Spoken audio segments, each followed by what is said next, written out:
எப்படி இருக்கீங்க எல்லாரும்? சத்தமே வர மாட்டேங்குது. தூங்கிட்டீங்களா?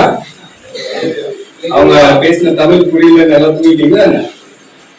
நான் நல்லா தமிழ் பேசுறேன். நான் பிறந்த வளர்ந்ததெல்லாம் இங்கதான், கோயம்புத்தூர், ஊட்டி. பட் இங்க வேலை செய்யறேன் கோயம்புத்தூர்ல. சோ சத்தமா ஒரு அல்லேலூயா சொல்லுங்களேன். இன்னும் சத்தமா amen. Praise the lord. Okay, so இந்த இன்வைட் பண்ண பாஸ்டருக்கும் குடும்பத்திற்கும் சபை மக்களுக்கும் நன்றி செலுத்துகிறேன். ஜெபிப்போம். நேசிக்கிறீங்களா ஆண்டவராகிய இயேசு கிறிஸ்துவை கர்த்தாவே, ஒரே சத்தா மறுபடியும் ஆண்டவரே சமூகத்தில் கர்த்தாவே குடும்பமாய் வந்து நின்று உங்களுடைய சமூகத்தில் காத்து கர்த்தாவே இந்த சபையை நாங்கள் பார்க்கவும் அவருடைய வசனத்தை அவருடைய பேசவும் கர்த்தர் கொடுத்த பெரிதான கிருபைக்காகவும் தயவுக்காகவும் நன்றி. கர்த்தாவே, அடியனை மறைத்து என் தேவனாகிய கர்த்தர் நீர் வெளிப்படுவீராக. கர்த்தாவே, மாம்சத்தில் பேசாதபடிக்கு பரிசுத்த ஆவியானவர் அடியனை மறைத்து என் தேவனாகிய கர்த்தர் நீர் வெளிப்படுமாறு செபிக்கிறேன். கர்த்தாவே, நான் மண்ணுக்கு மண்ணாகவும் புல்லுக்கு புழுதியாகவும் கர்த்தாவே நான் இருக்கிறேன். கர்த்தாவே, அன்றுவரே இந்த கழுதையும் கர்த்தாவே நீர் எடுத்து பயன்படுத்துமாறு செபிக்கிறேன். அன்றுவரே, ஒன்றுக்கும் உதவாத என்னை கர்த்தாவே இந்த இடத்தில் நீ நிறுத்தி இருக்கிறீரே, அதற்காக நன்றி. அடியனை கர்த்தாவே மறைத்து என் தேவனாகிய கர்த்தர் இந்த சபையோடு பேசத்தக்கதாக கிருபையும் தயவையும் நீர் கொடுக்குமாறு செபிக்கிறேன். என் தேவனாகிய கர்த்தர் ஆண்டவரே இந்த மக்களுடைய ஆண்டவரே கண்களை நீர் திறக்குமாறு செபிக்கிறேன். அவருடைய சிந்தனைகள் சிதறி போகாதபடிக்கு கர்த்தாவே அவருடைய இருதயங்கள் ஆண்டவரே மற்ற இடத்திற்கு போகாதபடிக்கும் ஆவியானவருடைய ஆளுகை இந்த இடத்தில் இருக்கட்டும். இந்த சபையை சுற்றிலும் ஆவியானவர் ஆண்டவரே உங்களுடைய மகிமை மூலியமாக இருக்குமாறு செபிக்கிறோம். கர்த்தாவே ஆண்டவரே வார்த்தையினால் கர்த்தாவே நீர் அவரோடு பேசும். இயேசுவின் நாமத்தால் செபிக்கிறோம் எங்கள் ஜீவனுள்ள நல்ல பிதாவே, ஆமென். எனக்கு ஒரு 20 நிமிஷம் டைம் இருக்கு, அதுக்குள்ள நான் முடிச்சிடுறேன். சோ வந்து யோவான் 15ஆம் அதிகாரம் 16ஆம் வசனம் படிக்கல யாராச்சும் ஒருத்தர்? யோவான் 15:16. நீங்கள் என்னை தெரிந்து கொள்ளவில்லை, நான் உங்களை தெரிந்து கொண்டேன். நீங்கள் என் நாமத்தினாலே பிதாவை கேட்டுக் கொள்வது எதுவோ அதை அவர் உங்களுக்கு கொடுக்கத்தக்கதாக நீங்கள் போய் கனி கொடுக்கும்படிக்கும் உங்கள் கனி நிலைத்திருக்கும்படிக்கும் நான் உங்களை ஏற்படுத்தினேன். இதுல என்ன புரிஞ்சுக்கிட்டீங்க இந்த வசனத்துல? சொல்லுங்க பாக்கலாம். இந்த வசனத்துல நான் உங்களை தெரிந்து கொண்டேன், அதாவது யார் நம்மளை தேர்ந்தெடுத்திருக்கிறார்? தேவன் நம்மளை தேர்ந்தெடுத்திருக்கிறார். என்ன நோக்கத்துக்காக நம்மளை தேர்ந்தெடுத்திருக்கிறார்? இந்த பூமியில ஆசீர்வதிக்கப்படவா? இந்த பூமியில சந்தோஷமா இருக்கவா? இந்த பூமியில நம்ம மறிக்காம எங்கே இருக்க போறோமா? இல்ல, தேவன் அவரோடு கூட இருக்கும்படி நம்மளை என்ன பண்ணிருக்காரு? தேர்ந்தெடுத்திருக்கிறார். அதுவும் இல்லாம கீழே படிக்க பாஸ்டர் அந்த வசனத்தை, நீங்கள் ஒருவரில் ஒருவர் அன்பாய் இருக்க வேண்டும் என்றே இவைகளை உங்களுக்கு கற்பிக்கிறேன். அதே இதுல வந்து என் நாமத்தினாலே பிதாவை கேட்டுக்கொள்வது எதுவோ அதை அவர் உங்களுக்கு கொடுக்கத்தக்கதாக நீங்கள் போய் கனி கொடுக்கும்படிக்கும். என்ன கனி கொடுக்கும்படி? நீங்கள் போய் கனி கொடுக்கும்படி, நீங்க போய் ஆத்ம ஆதாயம் செய்ய வேண்டும். அதாவது பாஸ்போர்ட் வேலை மாத்திரம் கிடையாது, சுவிசேஷம் பிரசங்கிக்கிறது எங்களுடைய வேலை மாத்திரம் கிடையாது. அதனால இயேசு கிறிஸ்துவை பின்பற்றுகிற அத்தனை பேர் என்ன பண்ணணும்? நம்ம சுவிசேஷத்தை பிரசங்கிக்க வேண்டியதா இருக்கிறது. இந்த நேரத்துல நம்ம அநேக பாடுகள்னால வந்திருக்கலாம், வியாதினால வந்திருக்கலாம், பலவீனத்துல வந்திருக்கலாம், கடன் பிரச்சனைகள்ல வந்திருக்கலாம், எப்படி வந்திருக்கலாம். ஆனா தேவனோட சம்பந்தத்துல வரும் பொழுது நீங்க மன மகிழ்ச்சியால் சந்தோஷமா இருக்க வேண்டியதா இருக்கிறது. ஏனென்றால் இந்த நாளில் பாத்தீங்கன்னா அநேக ஜனங்கள் மரித்து போயிருக்கலாம், ஆனா தேவனுடைய சுத்த கிருபை நிமித்தம் நானும் நீங்களும் ஜீவனோடு இருக்கு. அது என்ன நோக்கத்திற்காக? தேவன் என்ன நோக்கத்திற்காக என்னையும் உங்களையும் தேர்ந்தெடுத்தார்? கனி கொடுக்கும்படி. தேவனுடைய ராஜ்யத்திற்கு என்று ஒரு கூட்ட ஜனத்தை நம்ம ஆயத்தப்படுத்த வேண்டும். நம்ம மாத்திரமே வந்து தேவனை பற்றி தெரிந்து கொள்ளக்கூடாது, மற்ற ஜனங்களுக்கும் போய் சுவிசேஷத்தை பிரசங்கிக்க வேண்டும். என் ஆண்டவராகிய இயேசு கிறிஸ்து இந்த பூமிக்கு எதற்காக வந்தார்? சொல்லுங்க பாப்பா. நம்மளுடைய பாவத்தை ஆமா. சோ பாத்தீங்கன்னா ஆதாம்ல இருந்து ஆபிரகாமுக்கு 2000 வருஷம். நீங்க கணக்கு போட்டு பாத்தீங்கன்னா தெரியும். ஆதாம்ல இருந்து ஆபிரகாமுக்கு 2000 வருஷம். ஆபிரகாம் வந்து இயேசு கிறிஸ்துக்கு 2000 வருஷம். இயேசு கிறிஸ்து நமக்கு 2000 வருஷம். அப்போ ஆண்டவராகிய இயேசு கிறிஸ்து ஒவ்வொரு காலகட்டத்திலையும் அவர் இந்த பூமிக்கு வரக்கூடிய காரியம் அது சீக்கிரமா இருக்கிறது. ஆண்டவராக இயேசு கிறிஸ்து இந்த பூமிக்கு வரும் பொழுது ஜாக்கிரதையா இருக்க வேண்டும். நானும் நீங்களும் இந்த ஆண்டவராக இயேசு கிறிஸ்து வரும் பொழுது என்னவா இருக்கணும்? அவரோடு பரலோகத்திற்கு போக வேண்டும். இந்த பூமியில கைவிட்டு போகக்கூடாது. ராஜ்யத்தின் சுவிசேஷத்தை குறித்து அநேக ஜனங்கள் பிரசங்கிக்கிறது இல்லை. கடைசி காலத்துல நீங்க பாத்தீங்கன்னா செழிப்பின் உபதேசத்தை குறித்து அநேகர் பேசிக் கொண்டு இருக்கிறார்கள். சரியா? மரணமே இல்லைன்னு சொல்லி அநேகர் பிரசங்கித்துக் கொண்டு இருக்கிறார்கள். அதுக்கெல்லாம் நீங்க ஜாக்கிரதையா இருக்க வேண்டும். இந்த பூமிக்குரிய ஆசீர்வாதத்தை குறித்து மாத்திரம் பேசுகிறவர்கள் பரலோகத்திற்குரியவர்கள் அல்ல. அதை நீங்க தெரிந்து கொள்ள வேண்டும். சுவிசேஷத்துல அநேக சுவிசேஷங்கள் உண்டு, வசனங்கள்ல அநேக வசனங்கள் உண்டு. அந்த செழிப்பின் வசனங்களை மாத்திரமே அவர் பிரசங்கிக்கிற காரியம் என்னன்னா, அவர்கள் செழிப்பாய் இருக்கிறதற்காக தான். பிரசங்கிக்கிறவர்கள் செழிப்பா இருக்கிறார்கள், பிரசங்கத்தை கேட்கிறவர்கள் எப்படி இருக்கிறார்கள்? இன்னும் கடன்ல தான் இருக்காங்க. ஆமாவா இல்லையா? ஆமாவா இல்லையா? நீங்க என் கூட இன்டராக்ட் பண்ணாதான் நான் பிரசங்கிக்க முடியும். என் கூட நீங்க இன்டராக்ட் பண்ணாதான் நான் பேச முடியும். ஏன்னா நான் தனியா இங்க பேச முடியாது இல்லையா? சோ அதனாலதான் சொல்றேன், என் தேவனாகிய கர்த்தர் இந்த பூமிக்கு வரும் பொழுது ஒரு கூட்ட ஜனத்தை மாத்திரமே ஆயத்தப்படுத்த விரும்புகிறார். ஒரு கூட்ட ஜனத்தை மாத்திரமே பரலோகத்திற்கு எடுத்துட்டு போக விரும்புகிறார். உங்களையும் என்னையும் எதற்காக தேர்ந்தெடுத்தார்? பரலோக ராஜ்யத்துல நித்தியமாய் அவரோடு இருக்கிறதுக்காகத்தான். அங்க வியாதி இல்ல, கடன் இல்ல, பசி இல்ல, பட்டினி இல்ல, எதுவுமே கிடையாது. ஒன்னே ஒண்ணு இருக்கு, சந்தோஷம். யார் கூட இருக்கிறோம்? ஏசப்பா கூட இருக்க மட்டும் மாத்திரமா. அந்த சந்தோஷத்தை இந்த பூமியிலும் ஆண்டவர் நமக்கு கொடுத்திருக்கிறார். எப்படின்னா, பரிசுத்த ஆவியானவர் உங்களோடு கூட இருக்கும் பொழுது அந்த சந்தோஷத்தை நீங்க பூமியிலும் பெற்றுக் கொள்ளலாம். எத்தனை பேர் விசுவாசிக்கிறீங்க? இங்க அநேக காரியங்கள் உண்டு. யோனாவை குறித்து நான் சொல்லுகிறேன். யோனா பாத்தீங்கன்னா நினைவே பட்டணத்துக்காக போகணும்னு சொல்லி தேவன் சொல்றாரு. ஆனா யோனா என்ன பண்றாரு? தர்ஷீஸ்க்கு ஓடி போறாரு. யோனாக்கு தெரியுமா தெரியாது? அவர் ஒரு தீர்க்கதரிசி. அவருக்கு தெரியுமா தெரியாதா? தேவன் எங்க போனாலும் என்ன பாப்பாரு, தெரியுமா தெரியாது? தெரிஞ்சுட்டு என்ன பண்றாரு? ஒரு கப்பல்ல ஏறி போறாரு. ஆனா தேவன் யோனா கப்பல்ல ஏறதுக்கு முன்னாடியே அங்க ஒரு பெரிய மீனை ஆயத்தம் பண்ணி வச்சிட்டார் இல்லையா? ஆமாவா இல்லையா? அதே மாதிரிதான் நம்மளை தேர்ந்தெடுத்திருப்பாரு தேவன். ஆனா தேவனுடைய சித்தத்தின்படி செய்யாமல் இருந்தால் அங்க உங்களுக்கு ஒரு மீனை ஆயத்தப்படுத்தி வச்சிருப்பாரு. சரியா? புரிஞ்சுச்சா நான் சொல்றது? உங்களை ஒரு திட்டத்திற்காக தேவன் தேர்ந்தெடுத்திருக்கிறார். அந்த திட்டத்தை நீங்கள் தெரிந்து கொள்ளாதபடிக்கு உங்கள் கண்கள் மூடி இருந்தால் தேவன் அந்த கண்ணை திறக்கிறதுக்கு ஒரு மீனை வைத்திருப்பார் இல்லையா? அந்த மீன் மீன் வயிற்றுல போய் யோனா பாத்தீங்கன்னா 3 நாள் பாஸ்டிங் இருக்காரு. எங்க? மீன் வயிற்றுல. சாப்பாடு இல்ல, ஒண்ணுமே இல்லை. அங்க என்ன பண்ண முடியும்? யோனானால ஜெபிக்க மாத்திரம் தான் முடியும். ஆமாவா இல்லையா? தப்பிச்சு ஓட முடியுமா? முடியாது. சோ யோனாக்கு 3 days பாஸ்டிங், மன்னிப்பு கேட்கிறாரு. 3வது நாள் ஆண்டவர் என்ன பண்றாரு? அந்த மீனோட வயிற்றுல இருந்து வெளியில கொண்டு வர்றாரு. அதுக்கப்புறம் யோனா என்ன பண்றான்? நினைவே பட்டணத்துக்கு போய் என்னத்த பிரசங்கிக்கிறான்? 40 நாள்ல இந்த இடம் அழிக்கப்படும். ஆமாவா இல்லையா? அங்க போயிட்டு நீங்க நல்லா இருப்பீங்க, உங்களை ஆண்டவர் ஆசீர்வதிப்பாருன்னு பிரசங்கிக்கல. யோனா என்ன சொல்றாரு? 40 நாள்ல இந்த இடம் அழிக்கப்படும் சொல்லி. ஆனா இந்த இடத்துல நீங்க நல்லா பார்க்கணும், யோனா போன காரியம், யோனா யாருன்னு நினைவே பட்டணத்துல இருக்கவங்க யாருக்குமே தெரியாது. ஆனா யோனாவை தெரியாத ஜனங்கள் நினைவே பட்டணத்தாரு இயேசு கிறிஸ்து யாருன்னு தெரியும். அது எப்படி தெரியும்? எகிப்து தேசத்துல என்ன ஆச்சு? நடந்த காரியங்களை அவர்கள் பார்க்கும் பொழுது ஆச்சரியமா இருக்குது. ஐயோ, எகோவா எகிப்து தேசத்தை புரட்டி போட்ட தேவன், அவர்களுக்கு முன்பாக நம்ம நிற்க முடியாது. அவருடைய தீர்க்கதரிசிகள் யோனாவை என்ன பண்றாங்க? காண்பிக்கிறாங்க இல்லையா? அடுத்தது பாத்தீங்கன்னா மோசேவும் அப்படிதான். மோசே எகிப்து தேசத்துல இருக்கும் பொழுதே தேவனால் தேர்ந்தெடுக்கப்பட்ட ஒரு மனிதன். ஆமாவா இல்லையா? அங்க ஒரு கொலை பண்றாரு. எதற்காக கொலை பண்றாரு?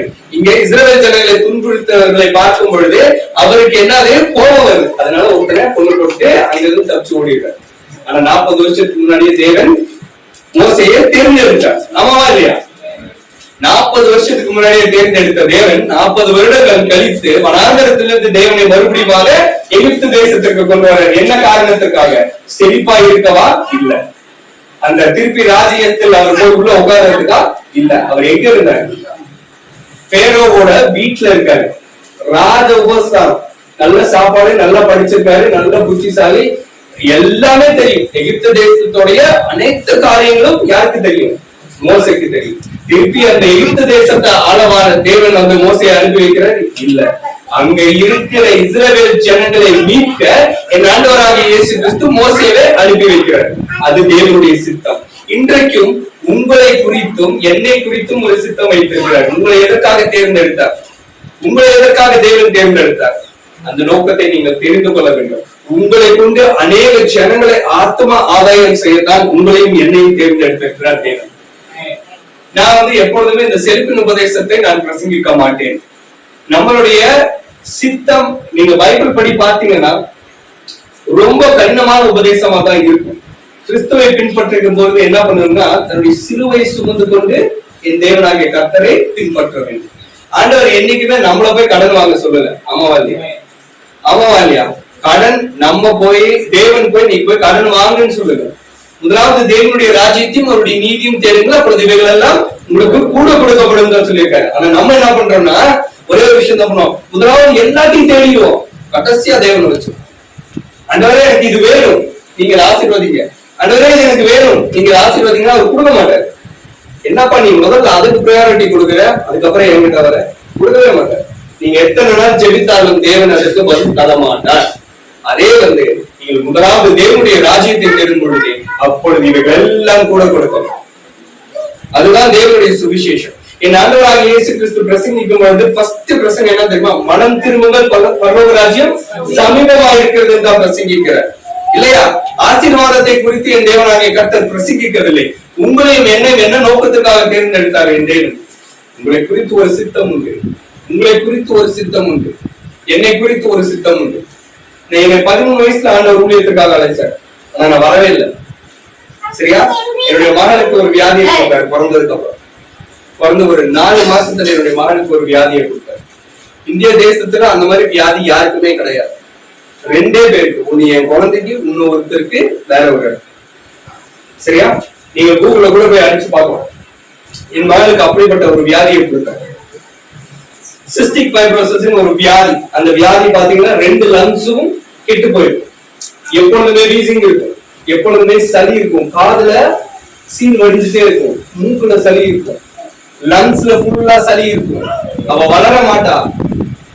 அவ 8 வயசுக்கு மேல 5 வயசுக்கு மேல ஜீவனோட இருக்க மாட்டா, மரிச்சு போவாங்கன்னு டாக்டர் சொன்னாங்க. நீங்க என் மகளுக்கு 9 வயசு ஆச்சாங்க உட்காந்து. என்னுடைய டெஸ்டிமோனி யூடியூப்ல இருக்கு, நீங்க அதை பார்க்கணும்னு நான் சொல்லல. நான் ஏன் இந்த காரியத்தை சொல்றேன்னா, என்ன தேவன் தெரிந்தெடுத்தார், ஆனால் நான் தேவனை விட்டு தூரமாக இருந்தேன். என் மகளை கொண்டு தேவன் என்னை மறுபடியும் அவருடைய திட்டத்திற்காக என்னை இந்த இடத்தில் நிறுத்தி வைத்திருக்கிறார். அதற்காக தான் நான் சொல்றேன். என் தேவனுடைய காரியங்கள் அதி ஜாக்கிரதையாகவும் அதி சீக்கிரத்தில் ஆண்டவர் வரப்போகிறார். அதற்காக நம்ம ஒரு கூட்ட ஜனத்தை நம்ம ஆயத்தப்படுத்த வேண்டும். எனக்கு எப்பொழுதுமே ஆண்டவர் சொல்ல, ஒரு தரிசனத்தை பார்த்தேன். அப்பொழுது ஆண்டவர் சொல்றாரு, நான் அதி சீக்கிரத்துல வரப்போறேன், எனக்காக நீ ஒரு கூட்டு ஜனத்தை ஆயத்தப்படுத்துன்னு சொல்லி. அப்போ ஒரு கூட்டு ஜனத்தை தான் மாத்திரம் தான் தேவன் தேடுறாரு இல்லையா? நீங்க இந்த பூமிக்குரிய ஆசீர்வாதத்தை பிரசங்கிக்கிறவர்கள் இந்த பூமிக்குரிய ஆசீர்வாதத்தை மாத்திரமா பேசுறாங்க, மகிமைக்குரிய ஆசீர்வாதத்தை யாருமே பேசுறது இல்லை. காரணம், அவர்களுடைய சிந்தனைகளும் அப்படிப்பட்டதாவே இருக்கு. சபை தூங்கி கொண்டு இருக்கிறது, சபை எழும்ப வேண்டும், நீங்க எல்லாம் ஜெபிக்க வேண்டும். இந்த பூமிக்காக இங்க இருக்கிற தடாகம் பட்டணம் முழுவதும் இருக்க அநேக ரட்சிக்கப்படாத மக்களுக்காக நீங்க கண்ணீர்ல திறப்பல் நின்று ஜெபிக்க வேண்டும். அது உங்களுடைய காரியமா இருக்கிறது. தேவன் உங்களை சும்மா தேர்ந்தெடுக்கல, தேவன் உங்களை சும்மா தேர்ந்தெடுக்கல. ஆண்டவர் 12 பேர்த்த தேர்ந்ததான் இருக்கிறார் இல்லையா? 12 பேர்த்துல ஒருத்தரை ஆண்டவரை காட்டி கொடுத்துட்டு போயிடறான். அந்த 12 பேர்த்துலதான் இந்த உலகம் முழுவதும் கிறிஸ்டியானிட்டி வளர்ந்துச்சு இல்லையா? தேவன் அந்த 12 பேர்த்த வச்சுதான் என்ன பண்றாரு, இந்த உலகத்தையே அசைச்சு காட்டுறாரு. இன்னைக்கு கிறிஸ்டியானிட்டி தான் நம்பர் 1. கிறிஸ்தவர்கள் தான் ஜாஸ்தி. அதுல நிறைய டினாமினேஷன் இருக்கலாம், ஆனா கிறிஸ்தவர்கள் ஜாஸ்தி இல்லையா? உங்களையும் என்னையும் அற்பமான ஜனமா இருந்தாலுமே இன்னைக்கு இந்த இடத்துல உங்களை தேர்ந்தெடுத்திருக்கிறார் என்றால் இந்த ஜனங்களுக்கு நீங்க என்ன பண்ணணும்? ஒரு சாட்சியா இருக்க வேண்டும். கிறிஸ்துவை நீங்க வெளிப்படுத்த வேண்டும். கிறிஸ்துவை நீங்க வெளிப்படுத்த வேண்டும். எப்படி வெளிப்படுத்த வேண்டும்? அன்பினால் இல்லையா? நீங்க அன்பினால கிறிஸ்துவை வெளிப்படுத்த வேண்டும். அந்த அன்பு இல்லைன்னு வச்சுக்கீங்களேன், அதனால கிறிஸ்துவை வெளிப்படுத்த முடியாது இல்லையா? என் தேவனாகிய கர்த்தர் பரிசுத்தமுள்ள தேவன். பரிசுத்தம் இல்லாதவன் ஒருவனும் தேவனை தரிசிக்க முடியாது. நீங்களும் நானும் பரிசுத்தவான்களா இருக்கிறது நிமித்தமே இந்த இடத்துல உட்கார்ந்துருக்கோம். அநேக ஜனங்கள் இந்த சபைக்கு வெளியில இருக்கலாம், ஆனா உங்களுக்கு என்னையும் மாத்திரம் தான் தேவன் தேர்ந்தெடுத்திருக்காரு. என்ன நோக்கத்திற்காக தேர்ந்தெடுத்தார்? அதை நீங்க கேட்டீங்களா ஆண்டவர்கிட்ட? கேளுங்க. என்ன ஏன் ஆண்டவரை தேர்ந்தெடுத்தீங்க? என்ன நோக்கத்திற்காக என்ன தேர்ந்தெடுத்தீங்க? என்ன சித்தம்? என் வாழ்க்கையில என்ன நடக்கணும்? அது எதற்காக எனக்கு இவ்வளவு பாடுகள்? நான் எதுவுமே பண்ணலையே. அவருடைய சமூகத்தை நீங்க போய் காத்திருக்கும் பொழுதுதான் தேவன் உங்களோட பேசுவார். நீங்க ஞாயிற்றுக்கிழமை மாத்திரம் வந்து ஜெபிச்சுட்டு போனீங்கன்னு வச்சுக்கோங்களேன், தேவன் உங்களோட பேச மாட்டார். கண்டிப்பா பேச மாட்டார். நான் தெளிவா சொல்றேன். காரணம் என்னன்னா, ஒரு வார்த்தை மாத்திரமே தெளிவா தெரிஞ்சுக்கோங்க. என்னன்னா, தேவனோடு நாம் நடக்கும் பொழுதுதான் தேவன் நம்மளோட பேசுவார், இல்லையா? இங்க பாத்தீங்கன்னா, தானியேல் பாத்தீங்கன்னா தேவனோடு நெருங்கி இருக்கிறார். தானியேல் எப்படி இருக்காரு? தேவனோடு நெருங்கி இருக்கிறார். 3 வேளை ஜெபிக்கிறார், இல்லையா? தேவனோடு அவன் நெருங்கி நடக்கும் பொழுது அவன் சிங்க கெபிக்குள்ள போடும் பொழுதும் அவன் கூட யாருமே இல்லை. ஆமாவா இல்லையா? சிங்க கெபிக்குள் போடும் பொழுது யாருமே இல்லை. அந்த சிங்கத்தை எப்படி பண்ணுவாங்களாமா? பட்டி போட்டு வச்சிருப்பாங்களாம். அது உள்ள யார் இறக்குனாலும் ஒண்ணுமே இல்லாம பண்ணிருமா.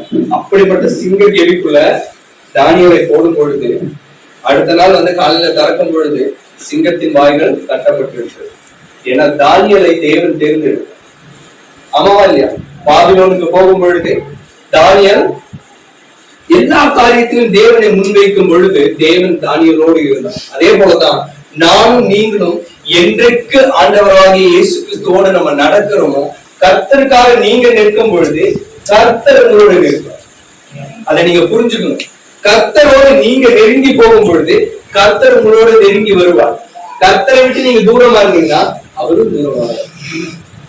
நீங்க ஒரு எக்ஸாம்பிள் நான் சொல்றேன். நீங்களும் நானும் இப்போ வந்து பாஸ்ட் எனக்கு போன் பண்ணும் பொழுது யாருன்னே எனக்கு தெரியாது. நான் 2 டைம் எனக்கு போன் பண்ணாரு, நான் எடுக்கல. எனக்கு அண்ணன் நம்பர்ல இருந்து கால் வந்தா நான் எடுக்க மாட்டேன்.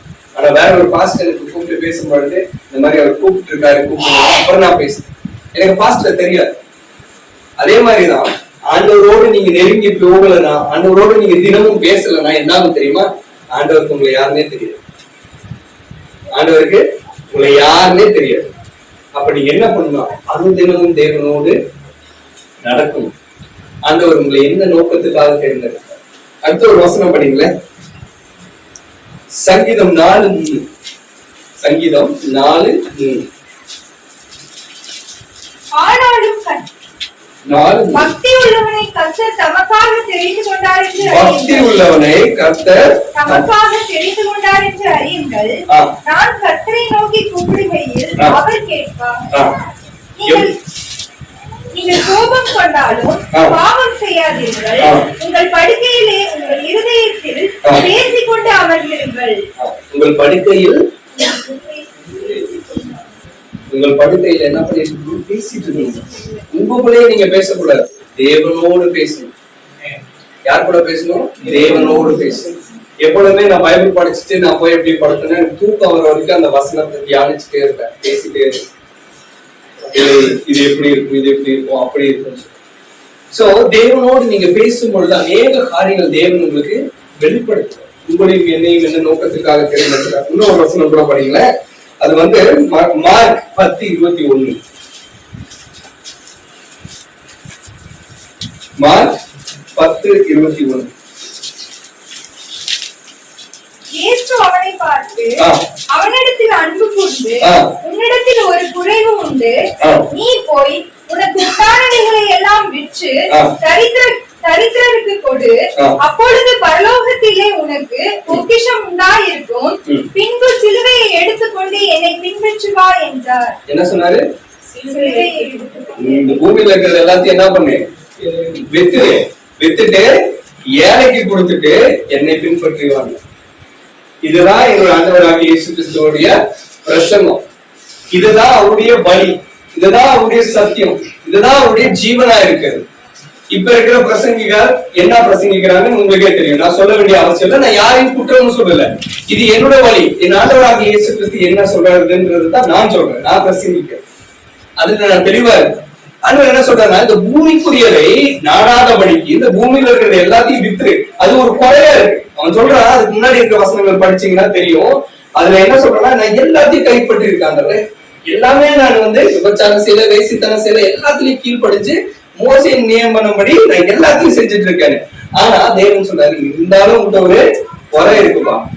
ஏன்னா உன்கிட்ட பணம் எங்க இருக்குதோ அங்கதான் உன்னுடைய சிந்தனையும் இருதயம் அங்கதான் இருக்கு. இந்த பூமிக்குரிய ஆசீர்வாதம் எங்க இருக்குதோ அங்கதான் உங்களுடைய சிந்தனையும் இருதயமும் அங்கதான் இருக்கு. அதெல்லாம் தேவன் சொல்றாரு, உன்கிட்ட ஒரு குறை இருக்குப்பா, அந்த குறையை நீ என்ன பண்ணு விட்டுட்டு உங்களுடைய சிலுவையை எடுத்துக்கொண்டு என் பின்னே வாங்க. உங்களுடைய சிலுவை என்ன? இன்றைக்கு உங்களுடைய சிலுவை அநேக காரியங்களா இருக்கலாம். உங்களுடைய வியாதியா இருக்கலாம், உங்களுடைய கடன் பிரச்சனைகளா இருக்கலாம், என்னவா இருந்தாலும் அது உங்களுடைய சிலுவையா இருக்கலாம். குடும்பத்துல பிரச்சனைகள் இருக்கலாம், கணவன் மனைவிக்குள்ள பிரச்சனைகள் இருக்கலாம். இதெல்லாம் இந்த பூமிக்குரிய காரியங்கள், இதெல்லாம் ஒரு சிலுவை. இந்த சிலுவையை சுமந்துதான் தேவனாகிய கர்த்தரை நீங்கள் பின்பற்றி வர வேண்டியதா இருக்கு. நீங்க கிறிஸ்துவ வாழ்க்கைன்றது வந்து ரொம்ப ஈஸியான வாழ்க்கை கிடையாதுங்க. நீங்க பார்க்கிற வழி கிறிஸ்துவ வாழ்க்கை ரொம்ப ஈஸியான லைஃப் கிடையாது. அதாவது மற்றவர்களை நீங்க போய் சுவிசேஷத்தை பிரசங்கிக்கும் பொழுது அவங்கள போய் நீங்க ஏசப்பா உங்களை சுகமாக்கிடுவாரு, உங்களை ஆசீர்வதிப்பாருன்னு சொன்னீங்கன்னா அவன் அங்க இருந்து இங்க வந்துடுவான். ரொம்ப ஈஸி. ஆனா கிறிஸ்டியன் லைஃப்ல வந்ததுக்கு அப்புறம் அவனுக்கு பாடுகள் ஜாஸ்தியா. ஏன் பாடுகள்னு சொல்லுங்க? கிறிஸ்துவை அறிந்த பிறகு சத்துருவானவன் சும்மா இருக்க மாட்டான். பிசாசு என்ன பண்ணுவான்? சும்மா இருப்பானா? என்னைக்கு நீங்க ஆண்டவரை பின்பற்றி வரீங்களோ அன்னைக்கு அவன் வந்து உங்களுடைய வாழ்க்கையில இருக்கிறான். அன்னைக்குதான் வந்து பாத்தீங்கன்னா உங்களுடைய வாழ்க்கை முழுவதும் போராட்டமா இருக்கும். வீட்டுல யாருமே சண்டையே போட்டிருக்க மாட்டாங்க, ஆனா சண்டை போடுவாங்க இல்லையா? பிரச்சனைக்கு மேல பிரச்சனை வரும். காரணம், என் ஆண்டவராகி இயேசு கிறிஸ்துவை நீங்க பின்பற்றி வரும் பொழுது இந்த பிரச்சனைகள் எல்லாம் வரும். கிறிஸ்துவ வாழ்க்கை ஏழ்மையான வாழ்க்கை அல்ல. உங்களையும் என்னையும் என்ன நோக்கத்துக்காக தேர்ந்தெடுக்காது? கடினமான பாதையில நம்மளால கடந்து போக முடியுங்கிற கடந்து போகும் நேரத்துலதான் தேவன் உங்களையும் என்னையும் தேர்ந்தெடுத்திருக்காரு. அவருக்கு தெரியும், டேவிடுக்கு வந்து ஓகே அவன் என்னுடைய பையன், அவனுக்கு நான் எவ்வளவு பாடுகள் கொடுத்தாலும் அவன் என்ன பண்ணுவான்? எனக்காக ஓடுவான்னு சொல்லி. அதே போலதான் உங்களையும் தேர்ந்தெடுக்க. நீங்க எவ்வளவு பாடுகள் சகிச்சாலும், எவ்வளவு பெரிய சிலுவையை சுமந்தாலும் தேவனாகிய கர்த்தருக்காக ஓடுவீங்கன்றதுக்காக தான் உங்களை தேர்ந்தெடுக்க. இந்த பூமிக்குரிய ஆசீர்வாதத்தை தேடாதபடிக்கு, இந்த உங்களுடைய தலையை கீழே பார்க்காதபடிக்கு வானத்தை பார்க்கும் பொழுது அது பெரிய ஆசீர்வாதமா இருக்கும். அதுதான் தேவன் சொல்றாரு, பரலோகத்துல உங்களுடைய பொக்கிஷங்களை சேர்த்து வையுங்கள். இந்த பூமிக்குரிய ஆசீர்வாதத்தை தேடி ஓடாதபடிக்கு பரலோகத்துல இருக்கிற பொக்கிஷங்கள். பொக்கிஷம் பரலோகத்துல இருக்க பொக்கிஷம் என்னன்னா, நமக்கு ஒரே ஒரு பொக்கிஷம் ஏசப்பா மாத்திரம். அந்த பொக்கிஷத்தை தான் தேடி நீங்க ஓடுங்கன்னு சொல்லி தேவன் சொல்றாரு. வேற எதுவுமே இல்லை. பவுல பாத்தீங்கன்னா, பவுல் வந்து புதிய ஏற்பாட்டுல நிறைய புத்தகங்கள் எழுதியிருந்தாலும் அவருடைய ஆரம்ப நாட்கள் வாழ்க்கை எப்படி இருந்துச்சுன்னு பாத்துட்டீங்களா? கிறிஸ்தவர்களை கொல்லவும், கிறிஸ்தவர்களை பிடிச்சு ஜெயில போடவும், இதுதான் அவருடைய பிரதான வாழ்க்கையா இருந்துச்சு. ஆனா தேவனை தேர்ந்தெடுக்கும் பொழுது தேவன் என்ன சொல்றாரு? இந்த சங்கீதம் நம்ம படிச்சோலையா 4:3, பக்தி உள்ளவனை கர்த்தர் தனக்கென்று தேர்ந்தெடுக்கும். பவுல் அப்படிப்பட்டவர் தான். பவுல் வந்து அவர்களுடைய நியாயப்பிரமாணத்தை படித்து கற்று தேர்ந்தவர் ஒரு மனிதனாக இருக்கிறார் பவுல். ஆனா வைராக்கியமா இருக்காரு அந்த காரியத்துல. அப்ப தேவன் என்ன பண்றாரு? இவன் எனக்குரியவன், பக்தி வைராக்கியம் உள்ள ஒரு மனிதனாக இருக்கிறான், இவன் எனக்குரியவன் தான் பவுலை தேர்ந்தெடுக்கிறார். ஆனா பவுலை தேர்ந்தெடுத்ததுக்கு அப்புறமேட்டு அவனுடைய வாழ்க்கை அப்படியே மாறி போகுது. கிறிஸ்துவுக்காக தன் ஜீவனை கொடுத்த ஒரு மனிதன் பவுல். அதே போலதான் நம்மளையும் கர்த்தர் என்ன நோக்கத்துக்காக தேர்ந்தெடுத்திருக்கிறார் என்று தெரிந்து கொள்ள வேண்டும். கர்த்தர் நம்மளை இன்றைக்கு என்ன நோக்கத்துக்காக தேர்ந்தெடுத்திருக்கிறார், என்ன சித்தத்துக்காக தேர்ந்தெடுத்திருக்கிறார் ரொம்ப முக்கியமான ஒரு காரியம். ஆண்டவராகிய இயேசு கிறிஸ்துவனுடைய நம்மளுடைய சிலுவையை எடுத்துக்கொண்டு கர்த்தராகிய இயேசு கிறிஸ்துவை நாம் பின்பற்ற வேண்டும். பாஸ்டர் சொன்னது போல இந்த இடம் சின்னதா இருந்தாலும் நீங்க இன்னொரு இடத்துல சபையை கட்ட போறீங்கன்னு சொல்லி நான் கேள்விப்பட்டேன். சோ அதற்காக நான் ஜெபிக்கிறேன். ஆண்டவர் உங்களுக்கு எல்லா காரியத்தையும் வாய்ப்பு பண்ணுவோம். இன்னும் அநேக ஆத்துமாக்களை நீங்கள் ஆயத்தப்படுத்த வேண்டும். உங்களை என்ன நோக்கத்திற்காக தேவன் தேர்ந்தெடுத்தார் என்று நீங்கள் தெரிந்து கொள்ள வேண்டும். அதற்காக நீங்க ஜெபிங்க. ஆண்டவர் வந்து உங்களையும் பவுலை போடவும், ஒரு மோசையை போடவும், யோனாவை போடவும் தேவன் உங்களையும் என்ன பண்ணுவாரு? உபயோகப்படுத்துவோம். இந்த சபையில பாஸ்டருக்காக மாத்திரமே வந்து ஊழியம் அழைப்பு கிடையாது. இயேசு கிறிஸ்துவை பின்பற்றுகிற அத்தனை பேருமே டிசைபிள்ஸ் தான் இல்லையா? 5000 பேருக்கு என் தேவனாகிய கர்த்தர் போஷிக்கிறார். ஆனா எத்தனை பேர் தேவன் தேர்ந்தெடுத்தார்? 12 பேருக்கு தான் தேர்ந்தெடுத்தார் இல்லையா? அதே போலதான் இங்க அநேகர் இருக்கலாம், இந்த ஏரியால எல்லாம் இருக்கலாம். ஆனா ஒரு சில கூட்ட ஜனங்கள் மாத்திரமே இந்த ஆலயத்துக்குள் வருவாங்க. காரணம், அவர்கள் மாத்திரமே தேர்ந்தெடுக்கப்பட்டவர். ஆண்டவராக இயேசு கிறிஸ்து வரும் பொழுது செம்மறியாட்டு கூட்டத்தையும் வெள்ளாட்டு கூட்டத்தையும் என்ன பண்ணுவாரு? தனித்தனியா பிரிப்பார். வெள்ளாட்டு கூட்டம் எப்படி இருக்கும்? அதிர்ஷ்டத்தின்படி ஓடும், வேட்பனுடைய சத்தத்தை கேட்காது. ஆனா செம்மறியாட்டின் சத்தம், வேட்பனுடைய சத்தத்தை கேட்கிற ஒரு ஆட்டு கூட்டம் இருக்கு, அதான் செம்மறியாட்டு. அது நம்மளா இருக்கும். இன்றைக்கு உங்களுடைய நோக்கம், கர்த்தருடைய நோக்கம் என்ன என்று உங்களுடைய வாழ்க்கையில தெரிந்து கொள்ளுங்க. அது ரொம்ப முக்கியம். ஏன்னா நான் சொன்னது போல என்னுடைய மகனுக்கு அப்படி ஒரு வியாதி வந்ததுக்கு அப்புறமேட்டு தான் நான் என்னுடைய வாழ்க்கையில நான் ஆண்டவருக்கு ஒப்படைச்சு என்னுடைய வாழ்க்கை. அப்படிப்பட்ட ஒரு தருணத்தை நான் என்னுடைய வாழ்க்கையில நான் பார்த்ததில்லை. ஏன்னா தேவன் அப்படிப்பட்ட ஒரு காரியத்தை என்னுடைய வாழ்க்கையில அனுமதிச்சேன். ஏன்னா அவன் இன்னைக்கு ஜீவனோட இருக்கிறதே ஒரு பெரிய சுத்த கிருபையா இருக்கு இல்லையா? இன்னைக்கு நானு டாக்டர் சொல்லும் போது ஒரு 4-5 டெஸ்ட் டெல்லிக்கு போச்சு. அந்த 4 டெஸ்ட்லயும் பாசிட்டிவ் வந்துச்சு. 5வது டெஸ்ட் நான் ஃபாஸ்டிங் இருந்து ஜெபம் பண்ணி இந்த ஆண்டவருக்கு ஒப்பு கொடுத்தாண்டவரே நீங்க நலச்சிக்க நான் உங்களுடைய ஊழியத்தை செய்யணும். 6வது டெஸ்ட்டுக்கு போகும்போது அது நெகட்டிவ் வந்துச்சு. கிட்டத்தட்ட 6 டாக்டர்ஸ் எங்க கூட உட்கார்ந்து பேசும்பொழுது சொன்னாங்க, உங்களுடைய மகள் 99% நல்லா ஆயிட்டாங்க, பெரிய ஆச்சரியமா இருக்கு. நாங்க சொன்னோம் 100% அவங்க பெர்ஃபெக்டா இருக்காங்க, இன்னைக்கு அவங்க நல்லா இருக்கு. அதை ஏன் சொல்றேன்னா, தேவன் உங்களுடைய வாழ்க்கையில ஒரு ஹர்டல் வைப்பாரு, ஒரு பிரச்சனைகளை கொண்டு வரும் பொழுது அது என்னத்துக்காக வந்து நீங்க தெரிஞ்சுக்கணும். நீங்க தேவனோட சமூகத்துல காத்திருக்கும் பொழுது தேவன் உங்களுக்கு வெளிப்படுத்துவாரு. ஆனா இது தப்பு, நீ செய்யறது தவறு. இதற்காக நான் உன்னை அழைக்கல, இந்த நோக்கத்துக்காக உன்னை நான் தேர்ந்து கொள்ளல. ஆனா ஒரு நோக்கம் உண்டு, உன்னை குறித்து எனக்கு ஒரு சித்தம் உண்டு. அந்த சித்தத்தின்படி நான் உன்னுடைய வாழ்க்கையில வந்து செய்வேன். அது வரைக்கும் நீ காத்துரு அப்படின்னு தான் சொல்லுவாரே தவிர, நீங்க கேட்கறதெல்லாம் தேவன் கொடுத்துட்டாருன்னா இந்த பூமிக்குரிய ஆசீர்வாதத்தை கண்டிப்பா பிசாசு தரணும். ஆண்டவர் இந்த பூமியில 40 நாள் பாஸ்டிங் இருக்கும் பொழுது தேவனுக்கு காட்டின காரியமே அதுதான். என்னை தாழ விழுந்து பணிந்து கொள், இவைகள் எல்லாம் நமக்கு கொடுக்கிறேன்னு தான் சொன்னான். அம்மாவா இல்லையா? ஆண்டவருக்கே அந்த ஒரு சோதனை வரும் பொழுது நமக்கு வராதான், வரும். அதனால நீங்க அதி ஜாக்கிரதையா இருங்க. இன்னைக்கு உங்களை குறிச்சு தேவன் என்ன சித்தம் வைத்திருக்காரு தெரிஞ்சு கொள்ளுங்க, ஜெபம் பண்ணுங்க, தேவனோட அதிகமாய் நெருங்கி நடங்க.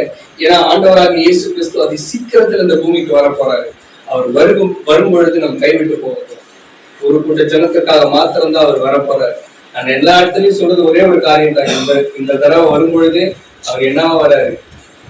ராஜாவா வர போறாரு, நியாயாதிபதியாக வர போறாரு. திருப்பி மாட்டு தருவத்துல அவர் வந்து பிறக்க போகிறது கிடையாது. உங்களையும் என்னையும் நியாயம் விசாரிக்கிற தேவனாய் வர போகிறார். அவர் நியாயம் விசாரிக்கும் பொழுது யாருமே அவருக்கு முன்பாக நிற்க முடியாது. தேவன் உங்களை குறித்து என்ன சித்தம் வைத்திருக்கிறாருன்னு தெரிஞ்சு கொள்ளுங்க, அதன்படி நடங்க. ஆண்டவர் உங்களை ஆசீர்வதி. ஜெபி. எங்களை அதிகமாக நேசிக்கிறீங்க ஆண்டவராக இயேசு கிறிஸ்துவே, உங்களை துதிக்கிறோம். கர்த்தாவே, மறுபடியும் இந்த காலை நேரத்தில் கர்த்தாவே எங்களுக்கு கொடுத்த பெரிதான கிருபைக்காகவும் சாட்சியத்திற்காகவும் நன்றி. கர்த்தாவே, நீர் என்ன நோக்கத்துக்காக எங்களை தேர்ந்தெடுக்கிறோம் அதை எங்களுடைய வாழ்க்கையில நீங்க அனுமதிங்க. கர்த்தாவே, அதுவே சப்பா அடியனையும் நீர் எடுத்து பயன்படுத்தினீர், அதற்காக நன்றி. அதுவரை சப்பா இங்க இருக்கிற ஒவ்வொருவரையுடைய தேவையையும் கர்த்தர் நீர் சந்திப்பீராக. அதுவரை அவர்களுடைய ஒரு வாழ்க்கையில நீங்க என்ன சித்தம் வைத்திருக்கிறீங்களோ, அவர்களுடைய வாழ்க்கையில நீங்க என்ன அவருடைய சப்பா காரியங்களை வைத்திருக்கிறீரோ, நன்மையான காரியங்களை கர்த்தாவே வைத்திருக்கிறீரோ, அந்த நன்மையான காரியங்களை கர்த்தாவே அவர்களுடைய வாழ்க்கையில செய்யுமாறு ஜெபிக்கிறோம். கர்த்தாவே, அதுவரையும் அவர்களுடைய பலவீனத்தில் உங்களுடைய பலன் பரிபூர்ணமாய் விளங்கட்டும். கர்த்தாவே, இந்த ஜனங்களை நீர் ஆசீர்வதிப்பீராக. இந்த பிள்ளைகளுக்காக நீர் மரித்திருக்கிறீர்கள், ஆனாலும் சதா காலங்களிலும் ஜீவனோட தேவனாயிருக்கிறீர். இந்த பிள்ளைகளை நீர் பார்த்து கொண்டிருக்கிறீர்கள் கர்த்தாவே, இந்த மக்களை நீர் பார்த்து கொண்டிருக்கிறீர்கள் கர்த்தாவே. இந்த சபைக்குரிய தேவைகளை கர்த்த நீர் அறிந்து அதுவே சப்பா இந்த சபையை கர்த்தாவே இன்னும் இரட்டிப்பான நன்மைகளினாலும் ஆத்துமாக்களினாலும் ஆசீர்வதிக்குமாறு ஜெபிக்கிறேன் கர்த்தாவே. பாஸ்டர் ஐயாவையும் அம்மாவையும் தம்பிக்காகவும் நான் ஜெபிக்கிறேன். பாஸ்டருக்காக அவரையும் ஆசீர்வதியும் அவர்கள் குடும்பங்களையும் ஆசீர்வதிக்கிறாங்க. இங்க வந்திருக்கிற ஒவ்வொருவரையும் கர்த்தர் நீர் ஆசீர்வதிக்கிறார். இயேசுவின் நாமத்தில் ஜெபிக்கிறோம்.